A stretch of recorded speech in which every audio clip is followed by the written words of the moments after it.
Death यानी मृत्यु, क्या यही जीवन की अंतिम सच्चाई है या महज एक शुरुआत है आगे की यात्रा की? पुनर्जन्म के बारे में भारत के इतिहास में अगर कोई घटना सच्चाई के सबसे करीब है तो यही है, जिसकी जांच कर सच्चाई का पता लगाने के लिए उस समय भारत की सबसे बड़ी शख्सियत खुद महात्मा गांधी ने 15 सदस्यीय कमेटी बैठाई थी, जिसमें देश के जाने माने लॉयर, मेंबर ऑफ पार्लियामेंट और मीडिया पर्सन्स थे। इस कमेटी की 1936 में आई रिपोर्ट को हम आज आपके सामने रखने वाले। 18 जनवरी 1902 मथुरा में चतुर्भुज चौबे के घर एक लड़की का जन्म हुआ, जिसका नाम लुगदी रखा गया। लुगदी की शादी 10वें साल में ही एक कपड़ा व्यापारी केदारनाथ चौबे से करवा दी जाती है। उनका पहला बच्चा मरा पैदा हुआ।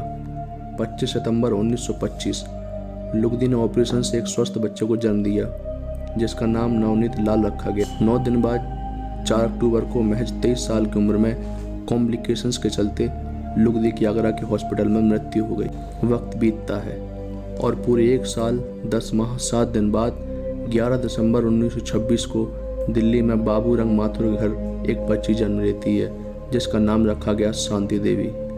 शांति 4 साल की उम्र तक बहुत ही कम बोलती है, मगर उसके बाद अचानक जब वो बोलना शुरू करती है तो उसकी बोली, उसकी भाषा मथुरा साइड की ब्रज भाषा जैसी थी, जबकि बाबू रंग माथुर का दूर दूर तक मथुरा से कोई वास्ता नहीं था। 4 साल की होने पर शांति एक दिन बोली कि उसकी शादी हो चुकी है।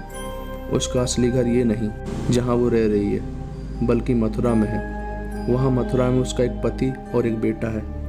घर वाले हमेशा उसकी बातें बचकानी समझकर इग्नोर करते रहे, मगर बात और भी ज़्यादा बिगड़ती गई तो शांति घर वाले उसे साइकेट्रिक्स यानी मनोरोग विशेषज्ञ के पास ले गए। वहाँ डॉक्टर ने जब पूछा कि बताओ तुम्हारा बच्चा सिजेरियन डिलीवरी से कैसे पैदा हुआ, तो शांति जो उस समय 6 साल की थी, उसने स्टेप बाय स्टेप सारी डिटेल्स बताकर उस डॉक्टर को भी हैरत में डाल दिया। जब डॉक्टर ने भी हाथ खड़े कर दिए तो झाड़ फूंक और अन्य तमाम चीज़ों से भी सहारा लिया गया, मगर सब बेसर साबित हुई।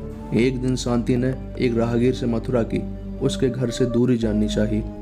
राहगीर ने बताया कि गाड़ी से 1 दिन और पैदल 2 दिन। ये सुनकर अपना छोटा सा थैला लेकर शांति मथुरा के लिए चल दी, मगर उसके पड़ोसी जाने माने वकील ताराचंद्र माथुर से रास्ते से वापस घर ले आए। लालचंद्र, जो शांति के स्कूल के हेडमास्टर थे, जब उन्हें इस बात का पता चला तो उन्होंने शांति और केदारनाथ को मिलवाकर सच पता करने के बारे में सोचा और केदारनाथ को एक लेटर लिखकर दिल्ली बुलवाया। लेटर मिलते ही केदारनाथ ने अपने चचेरे भाई कांजीमल चौबे को भेजा, जिसे देखते ही शांति उसे पहचान गई और उसे अपने पति का चचेरा भाई बताया। साथ ही उससे जुड़ी कई सटीक जानकारियां भी दी।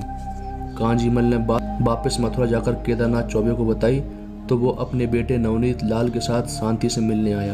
केदारनाथ को देखते ही शांति उसे पहचान गई और अपनी उम्र से बड़े अपने बेटे को चिपक कर फूट फूट कर रो पड़ी। 6 साल की शांति ने 150 रुपये जो मथुरा के घर में लुगदी ने छुपा कर रखे थे, उसके बारे में भी केदारनाथ से पूछा। शांति ने केदारनाथ के पसंद के खाने के बारे में और मथुरा के घर की पूरी बनावट बता दी। उसने बताया कि वहाँ एक कुआं है जहाँ वो नहाया करती थी। इन सब बातों से केदारनाथ पूरी तरह से सेटिस्फाइड नहीं था, तो उसने शांति घर वालों को कुछ देर के लिए कमरे से बाहर जाने को कहा और कुछ प्राइवेट बातें पूछी जो सिर्फ एक पति और पत्नी के बीच में ही रहती हैं, तो उनका भी उसने बिल्कुल सही आंसर दिया। अब केदारनाथ ने शांति को मथुरा ले जाने के लिए उसके घर वालों से भी रिक्वेस्ट किया, मगर जाहिर सी बात थी कोई अपनी 6 साल की बच्ची को कैसे जाने देता। इसके बाद गांधी जी ने भी शांति के घर दिल्ली जाकर उससे मुलाकात की। 24 नवंबर 1935 को 9 साल की शांति को उसके माता पिता और 15 सदस्यीय कमेटी के साथ ट्रेन से मथुरा लाया गया। प्लेटफॉर्म पर एक अजनबी आदमी मथुरा का पहनावा पहने खड़ा था, जिसे शांति ने पहले कभी नहीं देखा था। उसे देखते ही शांति ने उसकी पहचान बाबूराम चौबे अपने जेठ के रूप में की और पैर छू लिए। ये सब इतना अचानक हुआ कि वहाँ सभी लोग इस बात से चौंक गए और वहाँ से शांति को तांगे पर बैठा दिया गया और लुगदी के घर का पूरा रास्ता वो बताती गई और जो जो चेंजेस उस वक्त तक हो चुके थे उन सभी को शांति ने बता दिया। शांति ने पड़ोस के लोगों को पहचान लिया, उनके नाम बताए। इसके अलावा लुगदी के घर के बारे में, फर्नीचर के बारे में, लुगदी के गहनों के संदूक के बारे में जैसा बताया था सब एग्जैक्टली सेम था। इसके बाद शांति द्वारकाधीश मंदिर गई, जहां वो लुगदी के रूप में अक्सर जाया करती थी। कमेटी ने 1936 में अपनी 26 पेजेस की रिपोर्ट में ये निष्कर्ष निकाला कि लुगदी का ही पुनर्जन्म शांति के रूप में हुआ है। इसके अलावा निहाल सिंह, फिर सुशील चंद्र और उसके बाद यान स्टीवेंसन ने भी इसका इन्वेस्टिगेशन किया।